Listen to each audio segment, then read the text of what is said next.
Saudara yang terkasih dalam Tuhan, Happy Sunday! Tidak terasa kita telah melewati tahun 2020 dengan sangat luar biasa. Baik cerita yang telah kita lalui, baik suka maupun duka, biarlah itu semua menjadi pengalaman dan pelajaran bagi kita, sehingga di tahun yang baru ini, kita bisa menjadi pribadi yang lebih baik lagi, dan selalu mengandalkan Tuhan dalam setiap apapun yang kita kerjakan. Senang sekali saya bisa menjumpai Bapak Ibu Saudara dalam ibadah online Zion Church of Christ. Tema kita sepanjang tahun 2021 ini yaitu This is God's Year to Act. Dan pada bulan Januari ini kita akan membahas mengenai transisi. Tapi sebelum itu, mari kita sama-sama tundukkan hati kita bersatu dalam doa. Bapa dalam sorga, terima kasih Tuhan untuk penyertaan-Mu yang sempurna sampai saat ini. Kami bersyukur Tuhan Yesus di masa-masa pandemi ini Kau masih memberkati kami dengan kesehatan yang sempurna. Tuhan Yesus, saat ini kami siapkan hati dan pikiran kami untuk masuk ke dalam pujian dan penyembahan serta belajar akan kebenaran firman-Mu. Berkati setiap pribadi yang mengikuti ibadah ini, berkati Pastor Romi dan seluruh pelayan Tuhan Yesus yang melayani pada hari ini. Berkati ibadah ini dari awal pertengahan sampai pada akhirnya, biar hanya nama-Mu sajalah yang ditinggikan. Kami buka ibadah ini dalam satu nama yang berkuasa, Tuhan Yesus Juru Selamat kami yang hidup. Amin.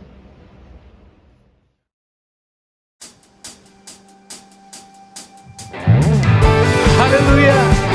Selamat datang di ibadah. Setiap kita yang bersuka cita, mari kita datang di hadapannya, membawa ungkapan syukur dengan sepenuh hati. Kita mau katakan bersama-sama, Tuhanlah kekuatan dan mazmurku, Dia gunung batu dan keselamatanku. Hanya padamu hatiku percaya, Kaulah menara dan kota perlindungan. Ku mau selalu bersyukur, sebab cinta-Mu padaku takkan pernah berubah. Hatiku percaya, walau bumi bergoncang, gunung-gunung beranjak, namun kasih setia-Mu tak pergi dariku. Come on, saya mari berikan tepuk tangan yang terbaik bagi Tuhan kita pada hari ini. Kembali kita mau katakan sama-sama, Tuhanlah kekuatan dan mazmurku, Dia gunung batu dan keselamatanku. Oh, oh, hanya padamu hatiku percaya, Kaulah menara dan kota perlindungan. Ku mau selalu bersyukur, sebab cinta-Mu padaku takkan pernah berubah. Hatiku percaya, walau bumi bergoncang, gunung-gunung beranjak, namun kasih setia-Mu tak pergi dariku.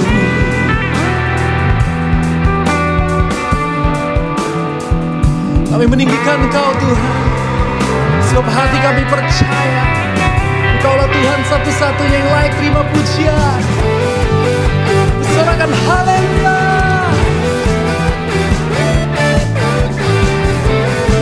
Kami tinggikan Engkau Tuhan. Mari bersama-sama kita katakan, ku mau selalu bersyukur, sebab cinta-Mu padaku takkan pernah berubah.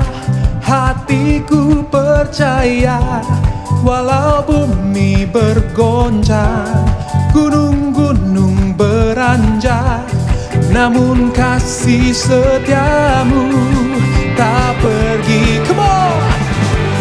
Ku mau selalu bersyukur, sebab cinta-Mu padaku takkan pernah berubah. Hatiku percaya, walau bumi bergoncang, gunung-gunung beranjak, namun kasih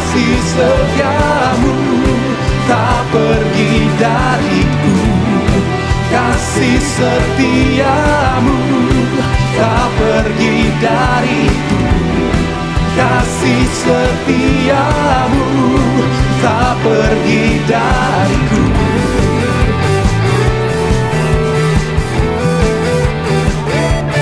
Hanya padamu-Lah Tuhan segala pujian, hormat, dan kemuliaan sampai selama-lamanya.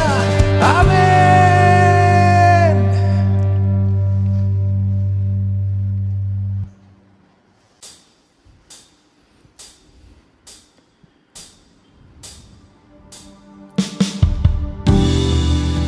Saat ini kami berkumpul Tuhan, kami datang di hadirat-Mu. Kami yang berdosa Tuhan, namun karena kasih karunia-Mu telah menemukan kami dan telah menyelamatkan kami. Thank you for your grace, Lord. Thank you for your love. All these pieces broken and scattered, in mercy gathered, mended and whole, empty-handed but not forsaken.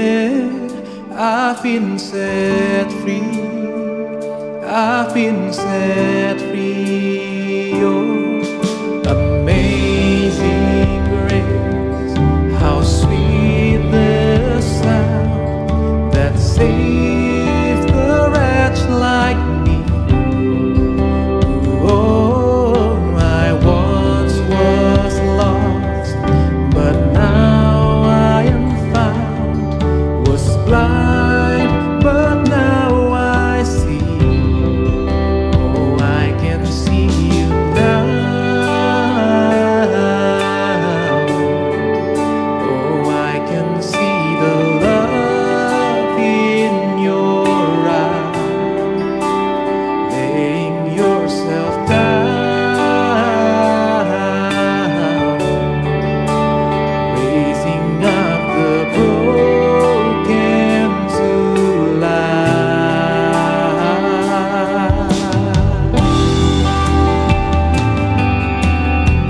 So we worship you, Jesus. We sing hallelujah.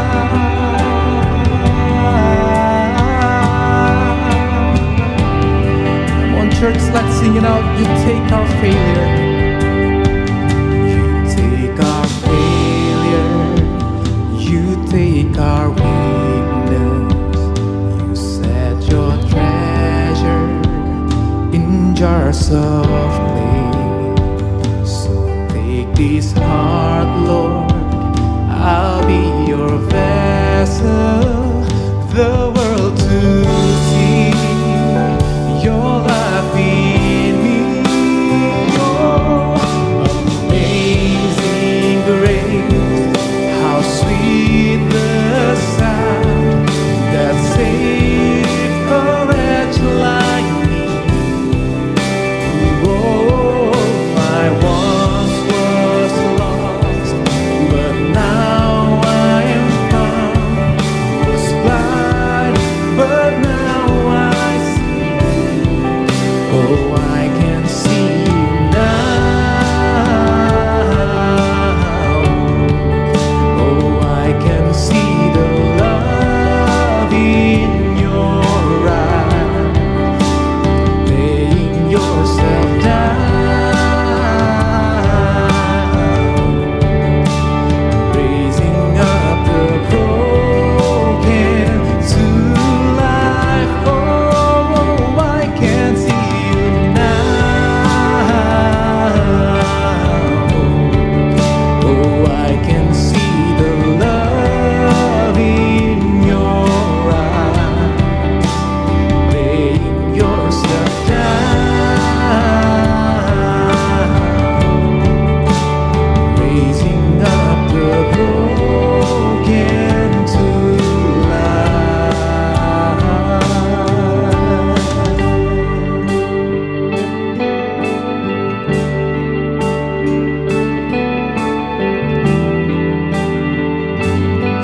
bring up the broken to life.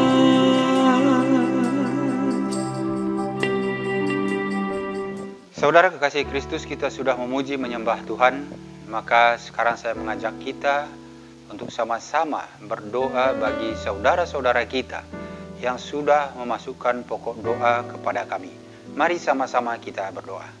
Bapa, dalam nama Tuhan Yesus Kristus, kami mengucap syukur untuk segala kebaikan dan kemurahan Tuhan dalam kehidupan kami. Tuhan, kami sudah melewati tahun 2020 dan sekarang kami memasuki tahun 2021. Itu semuanya Tuhan boleh kami lalui karena kemurahan Tuhan, karena kebaikan Tuhan atas hidup kami. Tuhan, terima kasih Bapa. Pada saat ini juga Tuhan, kami rindu dan berdoa untuk saudara-saudara kami, di mana saudara kami ini rindu agar keluarga mendapat kesempatan menerima Tuhan Yesus. Tuhan, Engkau berkati keluarga ini. Kerinduan mereka untuk mengenal Tuhan, biarlah Tuhan Engkau berkenan dan Engkau menuntun mereka supaya mereka datang kepada Tuhan dan lebih mengenal Tuhan lagi, dan boleh bersama-sama dengan kami memuji menyembah Tuhan, dan biar mereka pun diselamatkan. Tuhan Yesus, terima kasih. Kami berdoa untuk saudara kami yang rindu untuk mendapat hikmat dalam mengelola keuangan. Tuhan Yesus, berikan hikmat surgawi sehingga di dalam mengelola keuangan ini Tuhan penuh dengan pengertian, penuh dengan kebenaran, artinya dia mengelolanya dengan baik.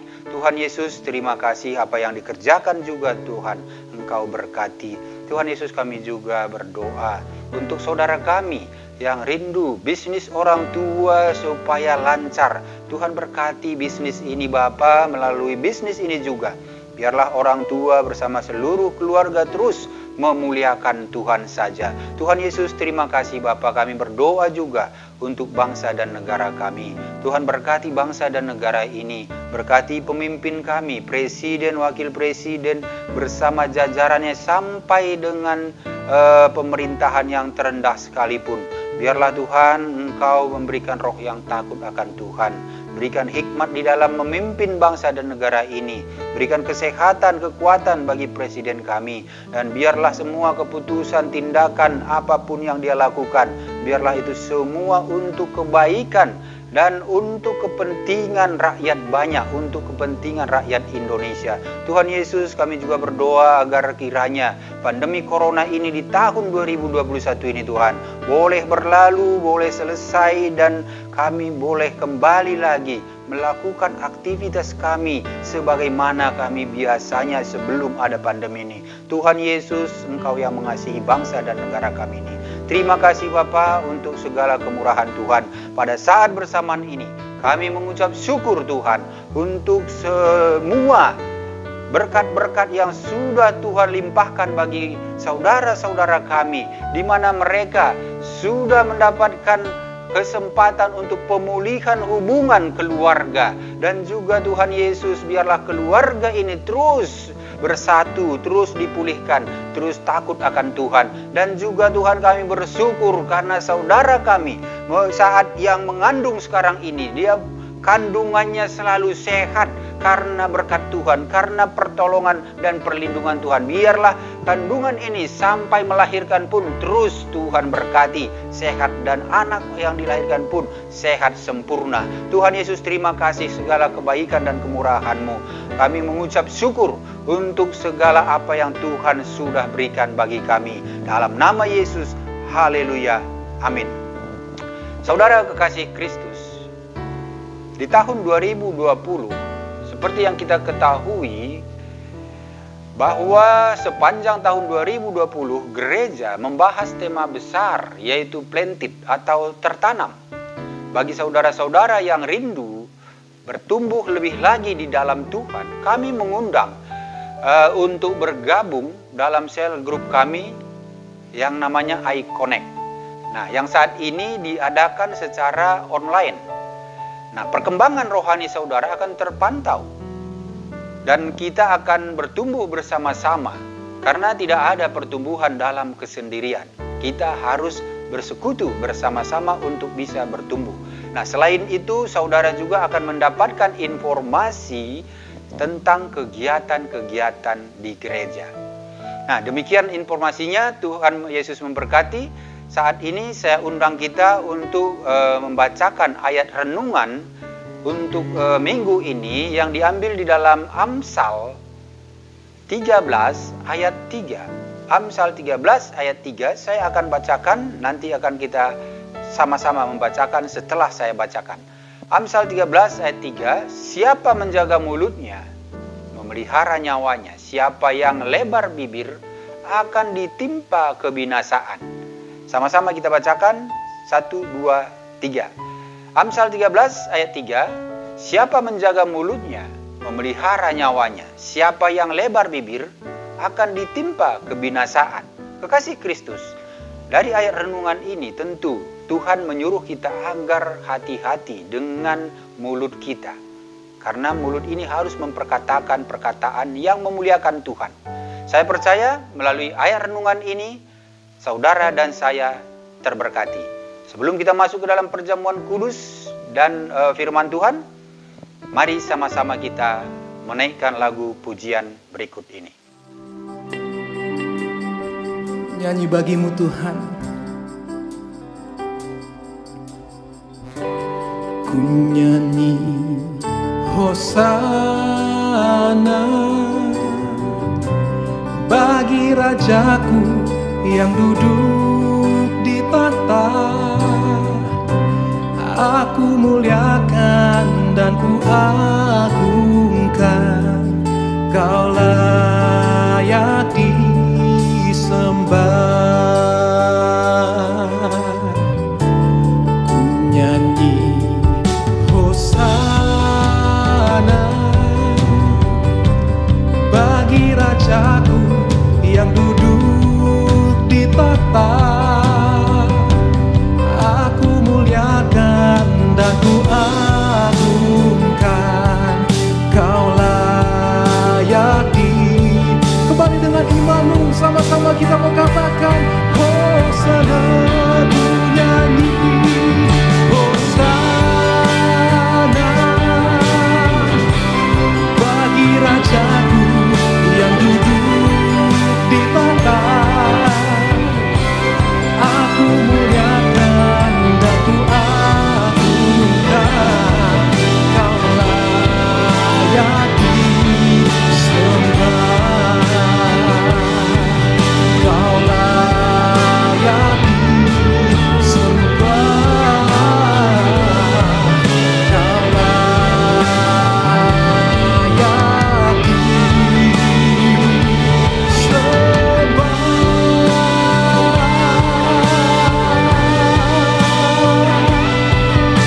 Haleluya, segala kemuliaan, hormat hanya bagi Tuhan Yesus sampai selama-lamanya. Amin, amin, amin.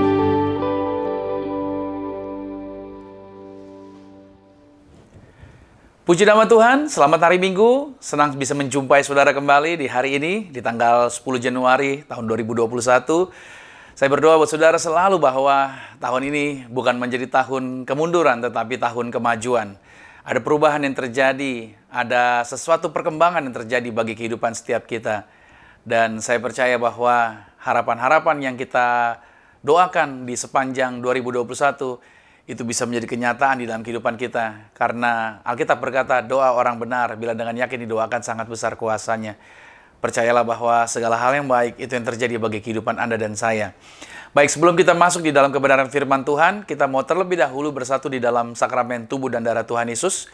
Kita rindu untuk tinggal di dalam Tuhan, Tuhan tinggal di dalam kita. Kita rindu biarlah tuntunan Tuhan, penyertaan Tuhan, membimbing kita senantiasa di dalam setiap aktivitas yang kita lakukan. Mari kita bersatu di dalam doa terlebih dahulu. Mari kita berdoa. Bapa, kami sembah di dalam nama Tuhan Yesus. Kami bersyukur Tuhan buat kesempatan di hari ini. Kami percaya bahwa bukan perkara kebetulan kalau kami bersama dengan keluarga kami dari tempat kami masing-masing, kami bisa beribadah secara online di hari Minggu ini. Kami percaya bahwa Tuhan senantiasa menyertai kami di dalam setiap aktivitas, bahkan melewati setiap hari, minggu, bulan, bahkan boleh ada di tahun 2021. Itu juga karena kemurahan Tuhan, itu semuanya karena perkenanan Tuhan. Maka sebentar sebelum kami masuk dalam kebenaran firman Tuhan, kami akan terlebih dahulu bersatu dengan sakramen tubuh dan darah Tuhan Yesus. Maka firman-Mu menjaminkan barang siapa yang makan tubuh-Mu, minum darah-Mu, kami tinggal di dalam Engkau, Engkau tinggal di dalam kami. Maka Alkitab menjaminkan apa saja yang kami minta di dalam Kristus Yesus Tuhan, Tuhan jaminkan, Tuhan sediakan. Karena Engkau mati bagi kami untuk menjaminkan kehidupan kami di bumi sama seperti di surga. Setelah itu kami akan masuk dalam kebenaran firman Tuhan. Roh Kudus urapi aku, hikmat-Mu Tuhan yang menuntun aku untuk menjadi berkat bagi setiap anak-anak Tuhan. Dan aku percaya sederhanakan setiap kata kalimat bahasa yang kupakai untuk menjelaskan firman Tuhan ini, agar setiap anak-anak Tuhan menangkap dengan jelas, mengerti dengan benar, dan kami semua dapat mempraktekkannya di dalam kehidupan kami masing-masing. Terima kasih Tuhan, dan tutup bungkus semua kami dengan kuasa darah Yesus, pagari semua kami, segala bentuk gangguan setan iblis, kuasa gelap roh jahat yang coba mengganggu siaran ini, kami halau, kami patahkan, kami lumpuhkan dalam nama Tuhan Yesus. Tidak bisa mencuri benih firman Tuhan, tidak bisa mencuri hadirat Tuhan dalam kehidupan setiap anak-anak Tuhan yang mengikuti ibadah ini. Terima kasih Tuhan Yesus. Terima kasih Bapa, kami mulai, yaitu sakramen perjamuan tubuh dan darah Tuhan Yesus Kristus ini. Haleluya. Amin. Satu firman Tuhan saya bacakan terlebih dahulu bagi setiap kita, terambil dari Yohanes pada pasalnya yang ke-14. Pada ayatnya yang ke-14 berkata begini, "Jika kamu meminta sesuatu kepadaku dalam namaku, aku akan melakukannya." Pernyataan firman Tuhan yang sangat kuat memberkati setiap kita. Apa saja yang Anda minta, apa saja yang Anda serukan, berserulah hanya kepada Tuhan, memintalah kepada Tuhan, dan Alkitab berkata bahwa dijaminkan kepastian bahwa Tuhan akan melakukannya, Tuhan akan mengerjakannya. Dan saya percaya bahwa segala hal yang baik itu Tuhan sediakan. Itulah sebabnya kenapa Dia korbankan tubuhnya, kenapa Dia curahkan darahnya, untuk menjaminkan kehidupan Anda dan saya di bumi, sama seperti di surga. Kita mengangkat rotinya di atas kepala, sama-sama dengan saya katakan, dalam nama Tuhan Yesus, inilah roti yang turun dari surga, inilah tubuh Tuhan Yesus Kristus, tubuh yang tergantung di atas kayu salib, yang memberikan kami bersama dengan keluarga, kehidupan yang kekal di dalam kerajaan sorga, untuk menyempurnakan agar tubuhku selalu sehat. Kami menang atas segala virus, menang atas segala penyakit, bahkan virus berbahaya tidak berkuasa bagi kami. Kami sehat, kami bersama keluarga dipagar, diberkati. Apa saja yang kami pegang kerjakan, dibuat Tuhan pasti berhasil dalam nama Yesus. Inilah roti yang turun dari surga. Inilah tubuh Tuhan Yesus Kristus. Mari kita makan tubuh Tuhan Yesus.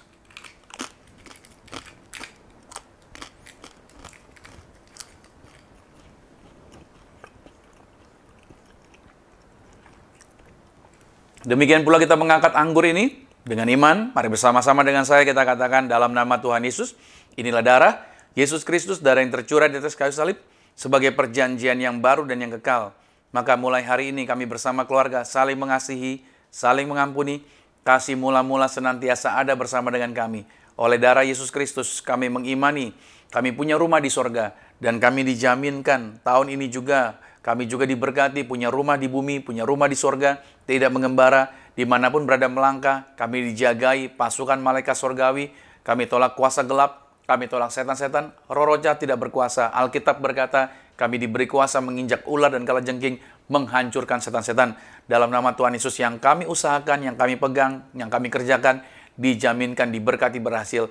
Lipat kali ganda. Di tahun ini lebih hebat, lebih luar biasa dari tahun-tahun sebelumnya. Lipat kali ganda diberkati Tuhan. Dalam nama Tuhan Yesus Kristus, inilah darah Yesus Kristus. Dalam nama Yesus, inilah darah Tuhan Yesus Kristus. Mari kita minum darah Yesus.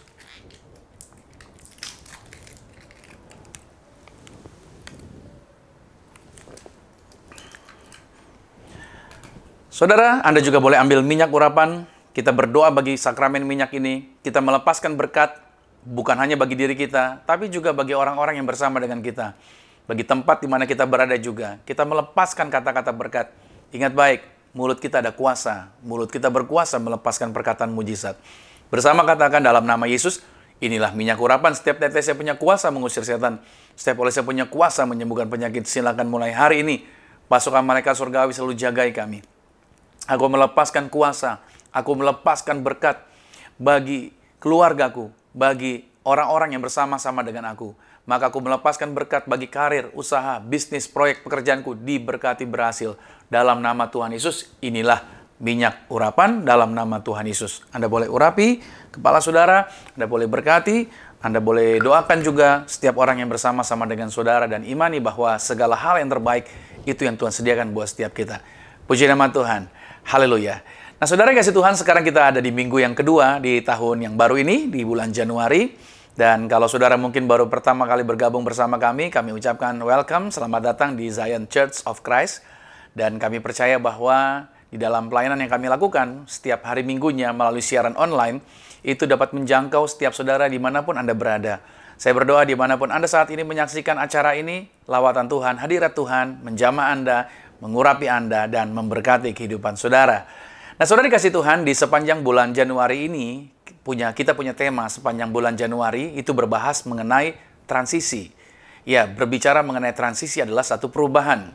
Artinya, peralihan dari suatu tempat, peralihan dari suatu keadaan, peralihan dari suatu masa, dari hal yang lama berubah ke arah yang baru, berbeda dari fase awal kepada fase yang baru.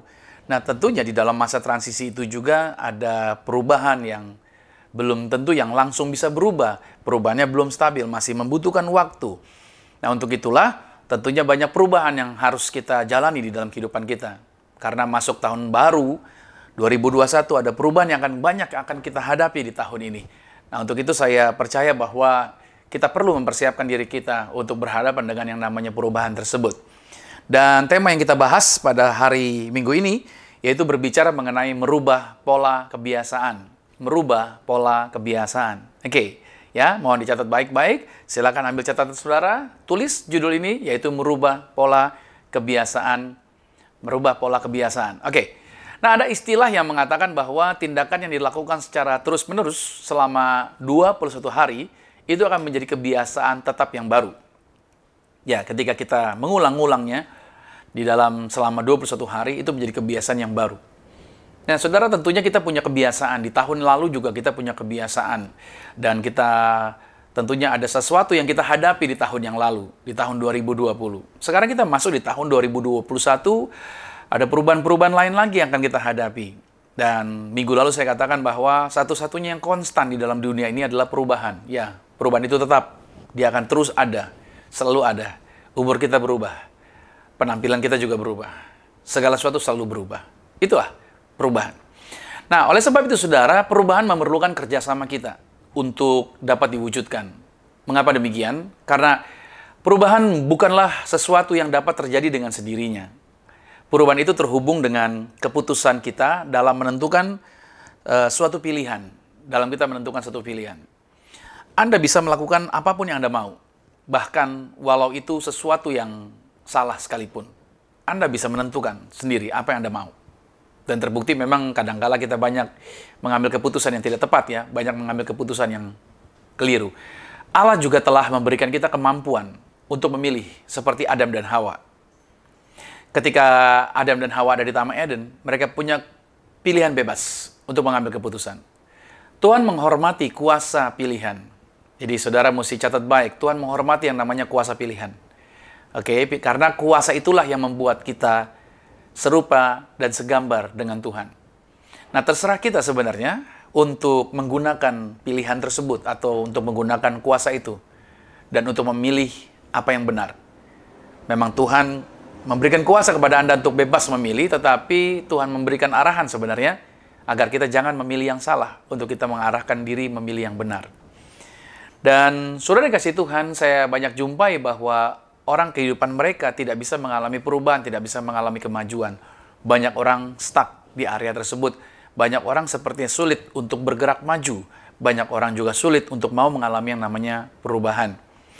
Mereka terbiasa dengan konsep yang lama. Mereka begitu enjoy dengan hal-hal yang lampau. Mereka pikir itu sudah cukup dengan hal-hal yang lama saja. Mereka pikir itu hal yang akan terus bisa membuat mereka melangkah di dalam keadaan yang berubah. Nah, saudara yang kasih Tuhan, kita mau lihat dulu di dalam firman Tuhan mengenai perubahan ini ya. Yaitu karena judul kita merubah pola kebiasaan. Coba kita lihat dulu di dalam Lukas pada pasal yang kelima, pada ayat yang ke-36 sampai dengan ayat yang ke-39. Firman Tuhan berkata begini, ia mengatakan juga suatu perumpamaan kepada mereka, tidak seorang pun mengoyakkan secari kain dari baju baru untuk menambalkannya pada baju yang tua.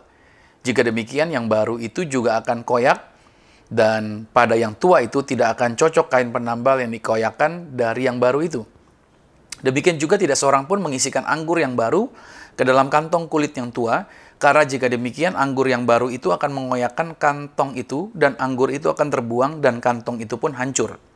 Tetapi anggur yang baru harus disimpan dalam kantung yang baru pula. Dan tidak seorang pun yang telah meminum anggur tua ingin meminum anggur yang baru, sebab ia akan berkata, anggur yang tua itu baik.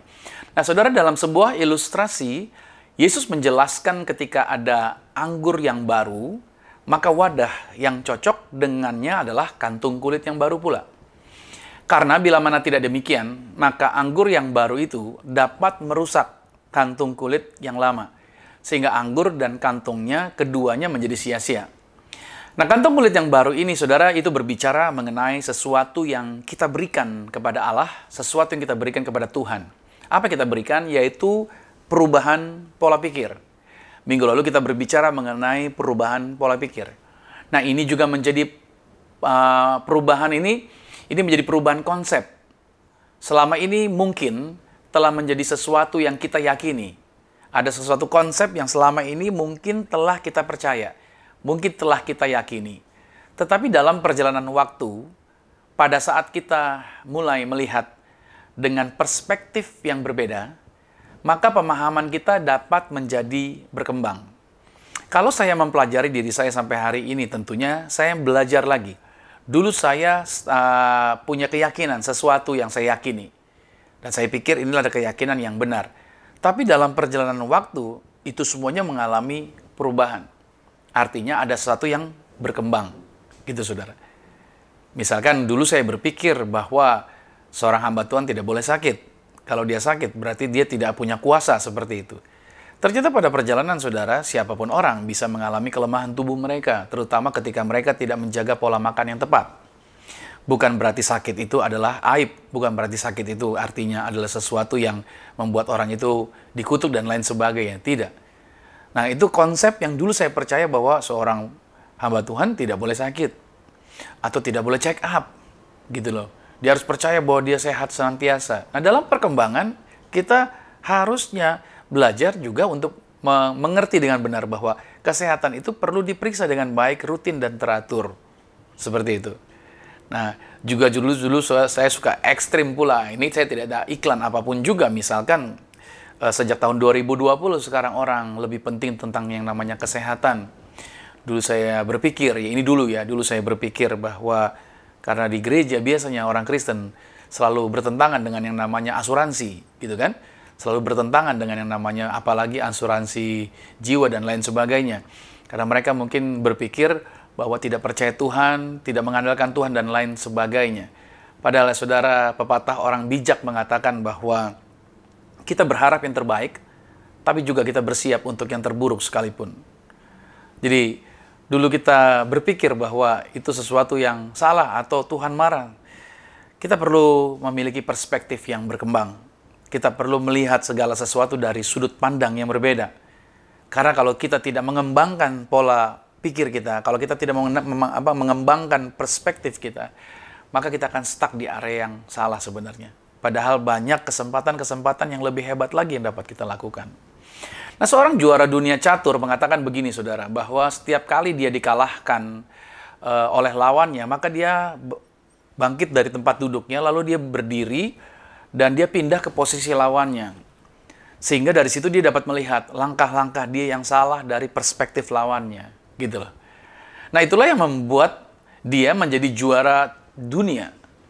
Karena apa? Karena dia memiliki perspektif yang berkembang. Nah, saudara, kita harus mempunyai roh yang siap untuk berubah. Selama kita merasa nyaman dengan pola hidup kita yang lama, selama kita santai dengan kebiasaan kita yang lama, maka kita tidak mungkin dapat mengalami kemajuan. Itu yang saya namakan dengan hukum perubahan mengenai kantong kulit yang baru dengan anggur yang baru tadi. Karena selama kantungnya tidak diganti yang baru, tidak dikembangkan, tidak dibuat lebih besar lagi, maka seseorang akan menjadi stuck dengan area yang lama. Dia tidak akan pernah mengalami yang namanya kemajuan. Dan ketahuilah, saudara, bahwa Tuhan ingin saudara mengalami kemajuan. Tuhan ingin saudara mengalami perkembangan. Tuhan ingin saudara tidak diam di tempat. Tuhan ingin saudara terus menjadi berkat. Itu yang Tuhan inginkan. Nah, di dalam firman Tuhan ini yang saya baca di dalam Yohanes pada pasal 5, saya ajak saudara lagi untuk kita lihat pada ayat 1 sampai dengan ayat 9 dikatakan begini, Sesudah itu ada hari raya orang Yahudi, dan Yesus berangkat ke Yerusalem. Di Yerusalem dekat pintu gerbang domba ada sebuah kolam yang dalam bahasa Ibrani disebut Bethesda. Ada 5 serambinya, dan di serambi-serambi itu berbaring sejumlah besar orang sakit, orang-orang buta, orang-orang timpang, dan orang-orang lumpuh yang menantikan goncangan air kolam itu. Sebab sewaktu-waktu turun malaikat Tuhan ke kolam itu dan menggoncangkan air itu, barang siapa terdahulu masuk ke dalamnya, sesudah goncangan air itu, menjadi sembuh apapun juga penyakitnya. Di situ ada seorang yang sudah 38 tahun lamanya sakit. Lama ya, 38 ya. Ketika Yesus melihat orang itu berbaring di situ dan karena ia tahu bahwa orang itu telah lama dalam keadaan itu, berkatalah Yesus kepadanya, "Maukah engkau sembuh?" Jawab orang sakit itu kepadanya, "Tuhan, tidak ada orang yang menurunkan aku ke dalam kolam itu apabila airnya mulai goncang. Dan sementara aku menuju ke kolam itu, orang lain sudah turun mendahului aku."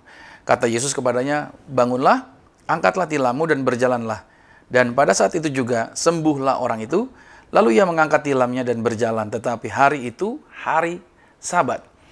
Saudara kasih Tuhan, di dalam Yohanes pada pasal 5 ini ada seorang lumpuh di pinggir kolam Bethesda yang sudah menderita selama 38 tahun. Itu lama sekali penyakitnya. Suatu hari, Yesus datang dan menanyakan satu pertanyaan yang sangat penting. Dia bertanya, "Maukah engkau sembuh?" Nah, ini sepertinya pertanyaan yang aneh. Kok Yesus harus bertanya tentang maukah engkau sembuh? Tetapi saudara, terkadang kita semua seperti orang ini. Kita begitu familiar dan nyaman dengan keterbatasan. Nyaman dengan pemahaman, nyaman dengan sesuatu yang kita yakini. Sehingga ketika ada orang lain datang dan ingin memberikan kantung kulit yang baru, kita meresponinya dengan diem saja. Kita merasa tidak nyaman dengan yang namanya perubahan. Orang yang sakit ini, saudara, telah familiar. Orang yang sakit ini telah nyaman dalam kondisi sakitnya. Nah, biasanya orang yang sudah terlalu lama dalam kondisi sakit cenderung akan mempersalahkan lingkungan sekitarnya. Biasanya orang yang telah terlalu lama disakiti, gitu saudara. Dia biasanya suka mempersalahkan lingkungan yang ada di sekitar dia. Dalam Yesaya pada pasal 1 pada ayat 19 dikatakan begini, "Jika kamu menurut dan mau mendengar, maka kamu akan memakan hasil baik dari negeri itu." Nah, saat Tuhan menyampaikan firman melalui Nabi Yesaya tentang perubahan ini, ada orang-orang yang tidak mau mendengar. Ada orang-orang yang tidak mau taat. Dan karena itu mereka tidak mengalami berkat Tuhan bagi hidup mereka. Bukan Tuhan tidak memberkati. Tapi pada waktu mereka tidak bekerja sama dengan Tuhan untuk masuk dalam suatu perubahan, maka mereka tidak bisa mengalami berkat yang lebih besar lagi. Saudara, kita harus mau bertumbuh. Dan kita harus mau berubah agar dapat mengalami kemajuan. Yang setuju katakan amin. Karena untuk merubah pola kebiasaan, maka kita memerlukan langkah yang terukur dan teruji. Sehingga itu membuat kita dapat bergerak sesuai dengan purpose yang Tuhan telah tetapkan bagi setiap kita. Nah, saudara, ketika saya membaca, ketika saya mempelajarinya, maka saya menemukan setidaknya ada 5 langkah untuk merubah pola kebiasaan. Kalau kita mau mengalami satu kemajuan, berarti ada yang harus kita rubah. Bicara kebiasaan adalah sesuatu yang sudah lama kita percaya dan itu yang kita ulang-ulang. Nah, oleh sebab itu, kalau kita mau mengalami kemajuan, 5 langkah ini setidaknya akan membantu saudara untuk merubah pola kebiasaan. Yang pertama adalah libatkan kemauan Anda. Garis bawahi dan catat baik, libatkan kemauan Anda. Nah, saudara, ketika Yesus tadi bertanya kepada orang yang lumpuh, dia bertanya tentang maukah engkau sembuh, Yesus mau mengetahui apakah orang ini masih memiliki kemauan untuk disembuhkan. Yesus harus bertanya dulu, apakah orang ini masih memiliki kemauan untuk disembuhkan. Nah, orang yang lumpuh ini memiliki tenaga sebenarnya untuk bergerak. Dia memiliki tenaga untuk bergerak. Terbukti dia berkata bahwa ketika aku mau ke pinggir kolam sudah ada orang lain yang mendahuluinya. Berarti orang ini punya tenaga sebenarnya untuk bergerak. Tetapi ketika ia tidak memiliki kemauan, maka dia tidak akan pernah terjadi perubahan apapun. Itulah sebabnya Yesus bertanya dulu, apakah engkau mau untuk disembuhkan? Nah, di dalam Amsal 13 pada ayat yang ke-12, di situ dikatakan bahwa harapan yang tertunda itu menyedihkan hati. Tetapi keinginan yang terpenuhi adalah pohon kehidupan. Nah, pada saat saya awal-awal memiliki kendaraan, saya punya mobil manual. Dan saya baru tahu, saudara, di dalam mobil manual itu pentingnya fungsi daripada kopling.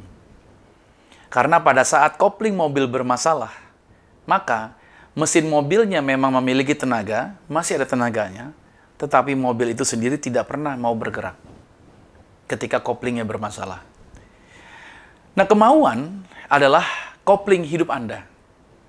Anda bisa jadi siap untuk perubahan, Anda punya tenaga untuk mau berubah, untuk perubahan maksud saya, tetapi sampai Anda menggunakan kemauan, Anda tidak akan pernah melakukan satu tindakan apapun juga.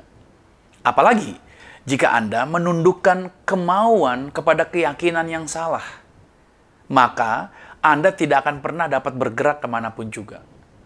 Untuk membuat keputusan yang berkualitas, yang menghasilkan perubahan, Anda membutuhkan kopling kehidupan dan mulai melakukan perubahan pribadi.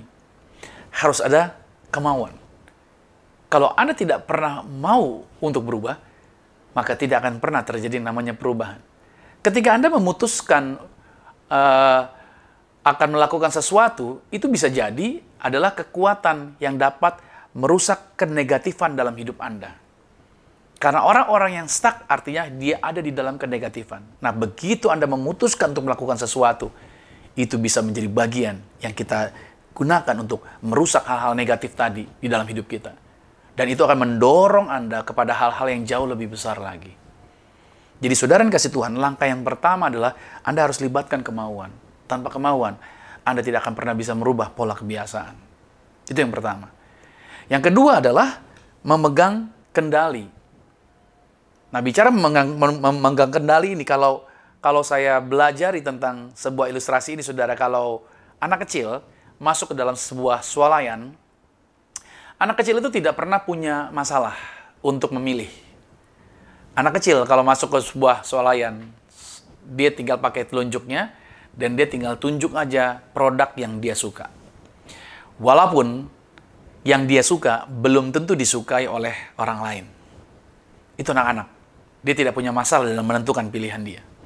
Tetapi, orang dewasa telah dikondisikan untuk ikut arus.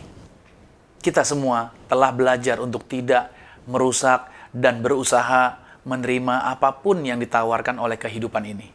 Apapun yang ditawarkan oleh kehidupan, kita jangan merusaknya. Kita ikuti saja. Nah, saudara kasih Tuhan, ketika kita menerima segala sesuatu yang ditawarkan, artinya kita hanya yes man saja. Kalau pada waktu ini kita hanya menerima dan mengikuti apa yang ditawarkan, maka artinya bukan kita yang mengendalikan kehidupan ini. Maka suatu saat kalau kita tidak mengendalikan keputusan kita, maka suatu saat kita akan berakhir di tempat di mana kita tidak pernah inginkan. Kita mesti memegang kendali atas segala sesuatu yang kita mau ambil keputusan. Dan di dalam Daniel pada pasal 3, pada ayat yang ke-16 sampai 18 dikatakan begini. Lalu Sadrak, Mesak, dan Abednego menjawab Raja Nebukadnezar, tidak ada gunanya kami memberi jawab kepada Tuanku dalam hal ini. Jika Allah kami yang kami puja sanggup melepaskan kami, maka ia akan melepaskan kami dari perapian yang menyala-nyala itu, dan dari dalam tanganmu ya Raja.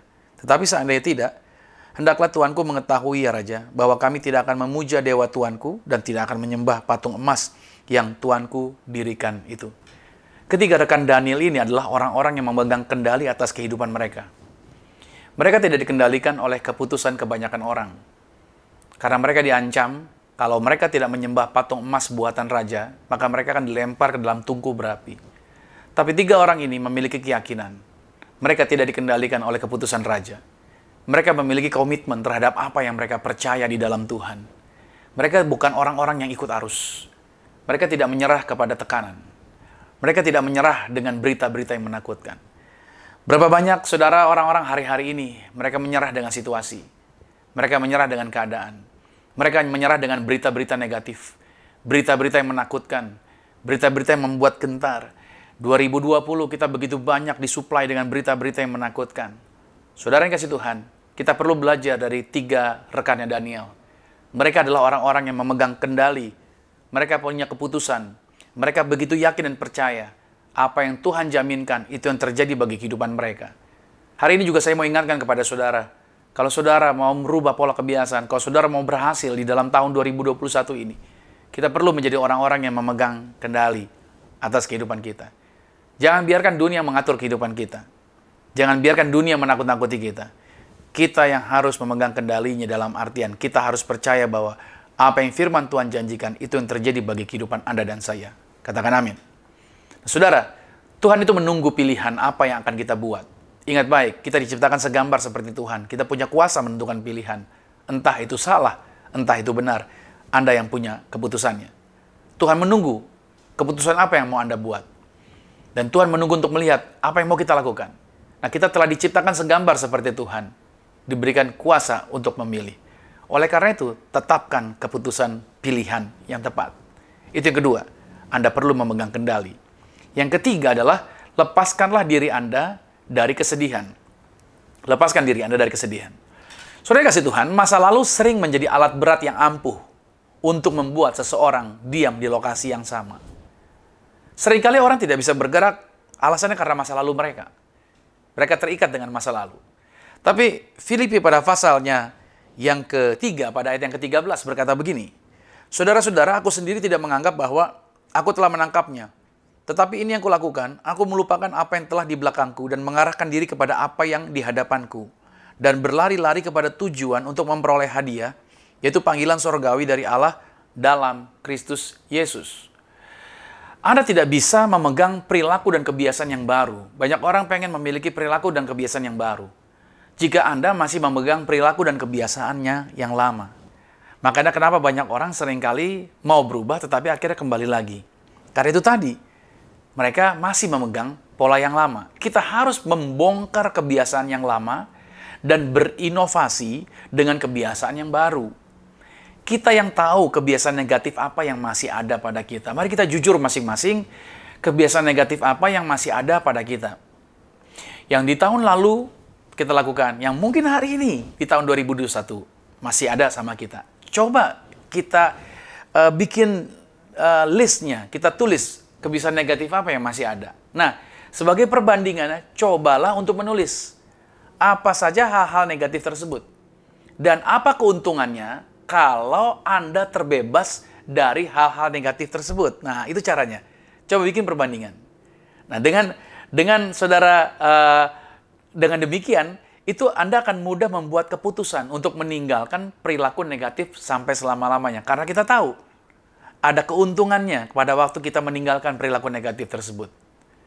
Nah, saudara, ketika kita memutuskan untuk berubah, seringkali kita kurang paham mengenai area ini, bahwa kita sering menggunakan kata keputusan. Lihat kata-kata keputusan. Makna kata ini dalam bahasa Latin dan secara harafiah itu berarti memotong dari. Nah, ketika Anda membuat keputusan untuk meninggalkan hal-hal negatif tadi, itu artinya keputusan yang berkualitas. Anda sedang memotong diri Anda sendiri dari hal-hal yang berbahaya bagi kehidupan Anda. Nah, pada saat kita memutuskan dari kebiasaan yang lama itu seperti kita sedang memakamkan orang yang meninggal. Itu membawa kesedihan pada waktu kita meninggalkan hal yang negatif. Ada rasa sedih? Iya. Ada perpisahan untuk tidak dapat bersama lagi dengan masa lalu tadi. Semisalnya, saudara, pada saat Anda memutuskan untuk berhenti merokok, oke, dan ada teman atau ada seseorang yang menawari Anda rokok, maka akan ada perasaan sedih ketika Anda menolaknya. Aduh, gitu, ketika Anda berusaha menolaknya. Nah, proses bersedih itu sehat sebenarnya. Ya, proses bersedih itu sehat, dan puji Tuhannya bahwa kesedihan itu akan menghilang seiring bertambah kuatnya keinginan Anda untuk setiap kali menolak kebiasaan yang lama tersebut. Nah, jika Anda tidak melewati proses daripada bersedih ini, maka Anda masih akan tinggal di satu level penolakan, dan Anda tidak menerima fakta bahwa Anda telah berubah. Anda tidak benar-benar mengucapkan selamat tinggal. Lihat baik, kalau kita sudah menguburkan keluarga kita, kan kita nggak bisa ketemu lagi dengan dia. Kalau kita sudah menguburkan keluarga kita kan nggak bisa jalan-jalan lagi dengan dia. Kita nggak bisa pegangan lagi sama dia. Betul ya? Seperti itulah sebenarnya. Pada waktu kita menguburkan kebiasaan lama kita udah nggak bisa jumpa lagi dengan dia. Harusnya seperti itu. Kita benar-benar say goodbye. Makanya saya mau katakan sama saudara, kalau saudara mau memiliki kebiasaan yang baru, ya, saudara harus menguburkan masa lampau Anda, masa lalu Anda. Anda pernah punya luka, Anda pernah punya kepahitan, Anda pernah punya hal-hal yang membuat Anda susah. So please, dikubur. Sehingga pada waktu Anda mengambil keputusan itu sudah diputuskan terpisahnya dari kehidupan Anda. Anda tidak perlu lagi balik lagi ke area yang sama. Tuhan ingin Anda mengalami kemajuan dan perkembangan. Oke? Yang keempat, saudara, adalah melihat peluang. Dalam 1 Samuel 17 ayat 34 sampai 37 dikatakan begini. Tetapi Daud berkata kepada Saul, "Hambamu ini biasa mengembalakan kambing domba ayahnya. Apabila datang singa atau beruang yang menerkam seekor domba dari kawanannya, maka aku mengejarnya, menghajarnya, dan melepaskan domba itu dari mulutnya. Kemudian apabila ia berdiri menyerang aku, maka aku menangkap janggutnya, lalu menghajarnya dan membunuhnya. Baik singa maupun beruang telah dihajar oleh hambamu ini, dan orang Filistin yang tidak bersunat itu, ia akan sama seperti salah satu daripada binatang itu, karena ia telah mencemooh barisan daripada Allah yang hidup. Pula kata Daud, Tuhan yang telah melepaskan aku dari cakar singa dan dari cakar beruang, dia juga akan melepaskan aku dari tangan orang Filistin itu." Kata Saul kepada Daud, "Pergilah, Tuhan menyertai engkau." Pada saat orang Israel bersembunyi ketakutan atas ancaman Goliat, Daud justru melihat dengan cara yang berbeda. Daud percaya Tuhan mampu menyatakan kuasa di hadapan tentara Israel dan orang-orang Filistin. Seringkali pada masa atau situasi yang sulit, disitulah justru ada peluang besar yang terbuka bagi setiap orang percaya. Nah, Daud melihat peluang walaupun dalam masa yang sukar. Daud bisa melihat peluang dalam masa yang sukar. Itu yang membedakan Daud dari para pemimpin yang lain. Itu yang membuat Daud menjadi pemimpin besar, yang walaupun kerap kali dia harus berhadapan dengan krisis, tetapi Daud selalu mampu menang atas setiap krisis tersebut. Berbeda dengan si lumpuh yang ada di kolam Bethesda. Apakah saudara bisa melihat perbandingan di sini antara Daud dengan si lumpuh? Si lumpuh di kolam Bethesda terlalu sibuk melihat masalahnya, sehingga dia tidak sadar bahwa Sang Penyembuh, Yesus Kristus, ada di hadapan dia, ada di depan matanya. Dia tidak melihat si penyembuh ada di depan dia. Dia sibuk dengan tikarnya dia sibuk dengan orang-orang yang tidak membantu dia. Dia sibuk dengan kelemahannya. Itulah sebabnya dia sampai 38 tahun ada di situ. Itu sama seperti seseorang mengeluh kepada dokter bahwa obat yang diresepkan oleh dokter itu menyebabkan reaksi alergi. Padahal dokter sedang mengatakan, dokter berusaha meyakinkan dia bahwa Anda itu sudah sembuh, Anda nggak perlu obat lagi. Sebenarnya itu, kalau minum obat alergi berarti obat itu sudah tidak perlu lagi bagi tubuh. Itu maksudnya. Dan tidak usah diminum lagi. Tetapi ketika mata si lumpuh terbuka dan dia mulai melihat kepada Yesus, dan di situ ketika dia mulai percaya, walaupun dia nggak perlu turun ke kolam, tetapi hari itu juga, saat itu juga, dia disembuhkan. Artinya saudara yang dikasih Tuhan, ingat baik di sini yang perlu kita lihat bahwa kita perlu melihat peluang ini. Bahwa mujizat itu terjadi bukan karena caranya, tetapi mujizat itu terjadi pada waktu Anda mau percaya atau tidak percaya. Ketika Anda percaya, disitulah mujizat Tuhan terjadi. Sebaliknya pada waktu kita percaya bahwa yang negatif akan terjadi bagi kita, maka hidup kita akan selalu penuh dengan ketakutan. Nah, Tuhan ingin membebaskan Anda dari area itu. Makanya kita perlu merubah pola kebiasaan kita. Dan kita perlu belajar seperti Daud, selalu bisa melihat peluang di setiap krisis yang terjadi. Itu langkah yang keempat. Langkah yang terakhir untuk merubah pola kebiasaan, itu langkah yang kelima, yaitu mengubah lingkungan. Ini dia, mengubah lingkungan. Dalam 1 Korintus 15 pada ayat yang ke-22 dikatakan, "Janganlah kamu sesat. Pergaulan yang buruk merusakkan kebiasaan yang baik."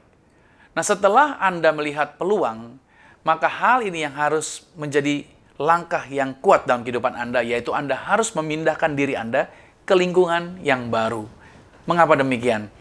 Karena diri kita sebagian dipengaruhi oleh lingkungan.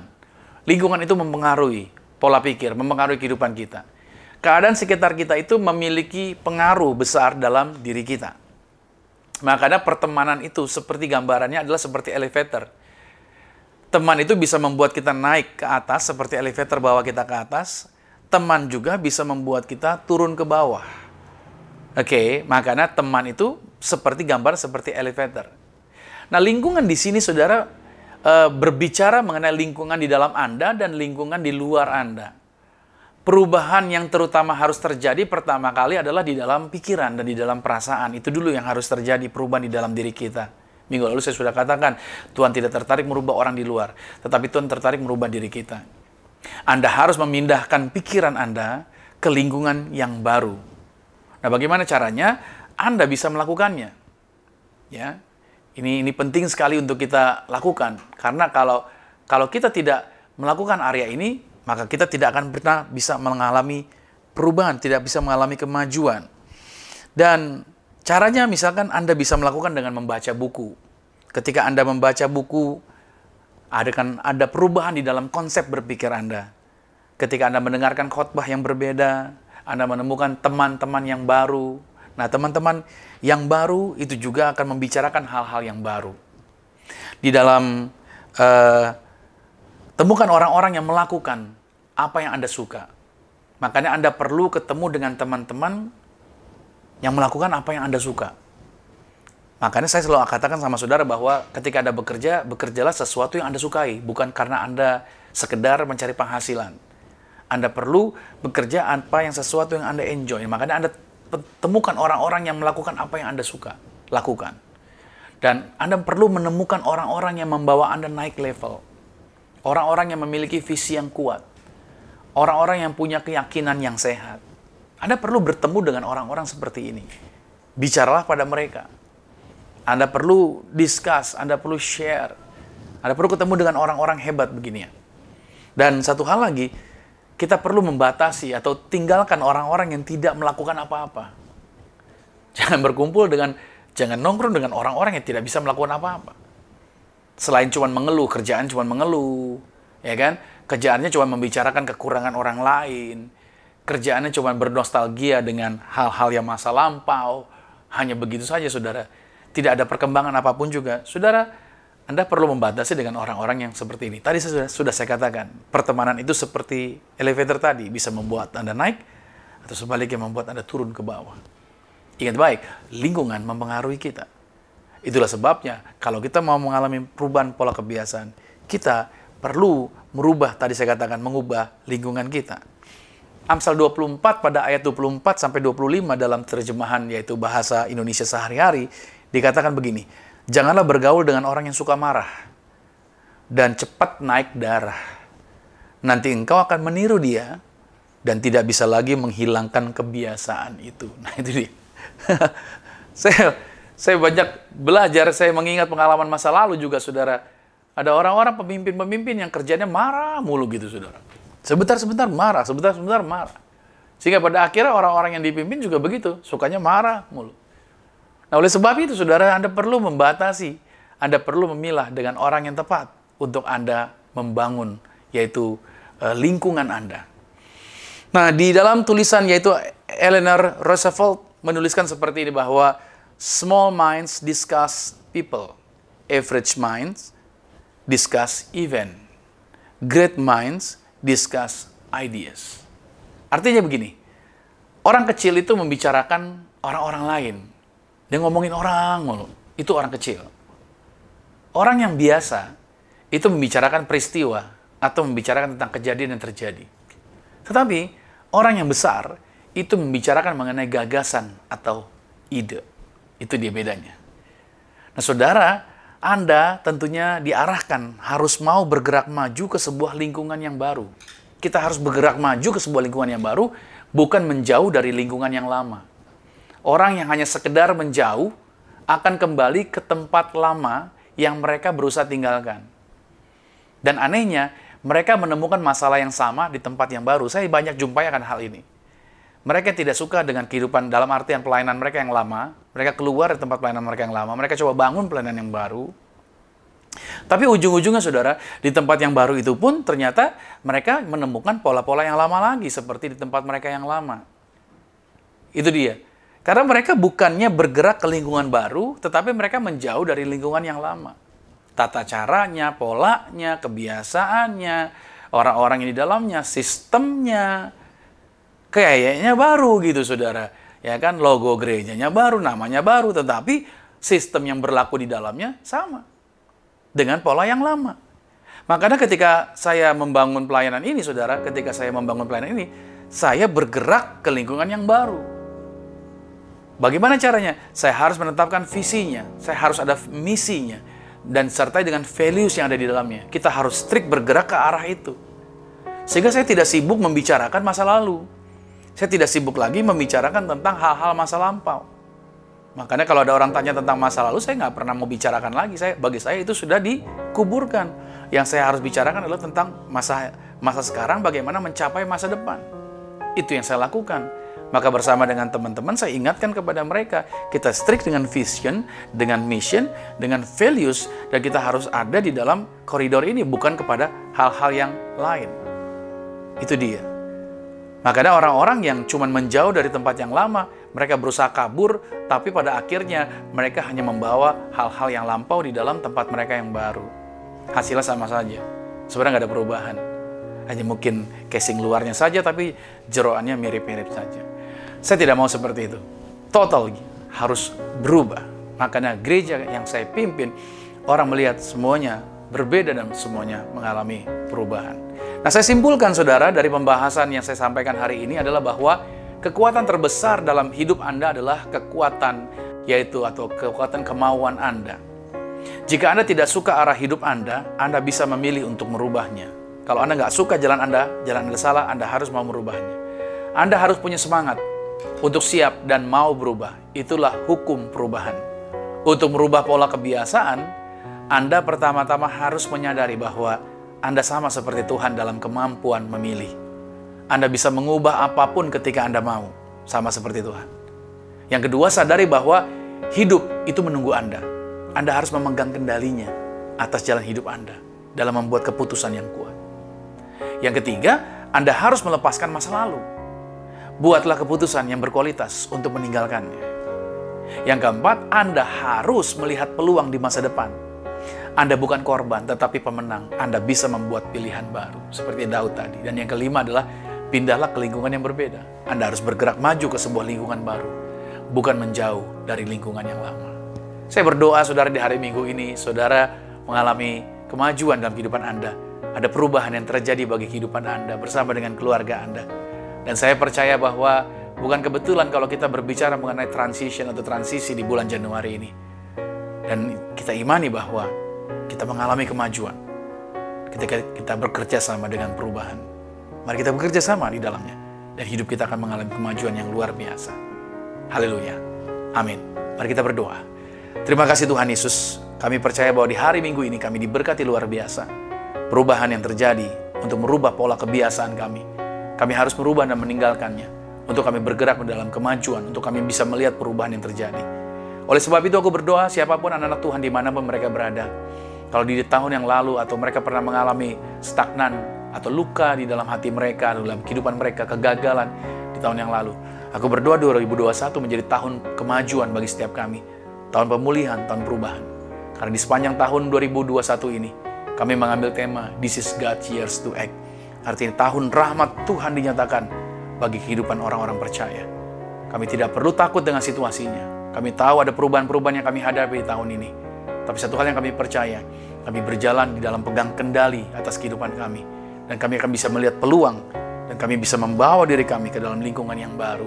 Sehingga kemajuan kami dapat dilihat dan nyata bagi setiap orang yang kami jumpai. Terima kasih Tuhan Yesus Kristus. Aku berdoa, berkati bangsa Indonesia melewati segala sesuatunya. Melewati segala keadaan apapun. Indonesia mengalami kemajuan. Perubahan terjadi atas bangsa ini. Dan kami percaya bahwa Indonesia juga diberkati. Bangsa kami diberkati maju. Kami juga berdoa bagi gereja kami, Zion Church of Christ, diberkati maju. Pelayanan kami semakin lebih hebat lagi. Dalam siaran-siaran kami lakukan semakin luar biasa. Kasih karunia Tuhan senantiasa menyertai di dalam pelayanan kami. Kami juga berdoa setiap teman-teman, para pelayan, semua yang tergabung, para member yang ada di dalam sel-sel grup kami, semuanya diberkati Tuhan. Mereka mengalami perubahan hidup, mereka mengalami kemajuan dan mengalami pendewasaan rohani dalam kehidupan mereka. Aku berdoa mereka juga para leaders yang melayani juga diberkati Tuhan. Kami semua sehat, tidak seorang pun yang sakit-sakitan, berkemenangan atas kehidupan kami. Terima kasih Tuhan Yesus, terima kasih Bapa. Dan kami serahkan juga Tuhan, di mana sebentar kami akan mengakhiri, dan kami akan menerima berkat-berkat Tuhan. Kekasih Kristus arahkan hati kita. Amin, ke setiap berkat ini menjadi milik kita. Diberkatilah engkau di dalam usahamu, diberkatilah engkau di dalam pekerjaanmu, diberkatilah engkau di dalam usahamu. Apapun yang kau pegang, kerjakan dalam kekudusan. Ingatlah perkara ini. Tuhan Yesus Kristus pasti buat kau berhasil. Diangkat Tuhan, kau naik atas bukan turun. Jadi kepala bukan ekor. Aku berdoa sepanjang minggu, bulan, bahkan tahun ini merupakan minggu, bulan, tahun yang penuh berkat. Siapa tinggal dengan engkau pasti diberkati. Maka sekarang terimalah berkat anugerah dari Bapa di surga, cinta kasih di dalam Yesus Kristus, kekuatan penghiburan di dalam kuasa Roh Kudus, menyertai mengurapi setiap kita mulai saat ini sampai Tuhan datang menjemput Anda dan saya, keluargamu dan keluargaku. Kita semua sama-sama menjadi warga kerajaan sorga. Yang percaya sama-sama dengan saya katakan, amin. Selamat hari Minggu saudara, dan sampai jumpa minggu depan. Dan selamat menikmati hari Minggu yang berbahagia dan berkemenangan bersama dengan keluarga saudara. Shalom.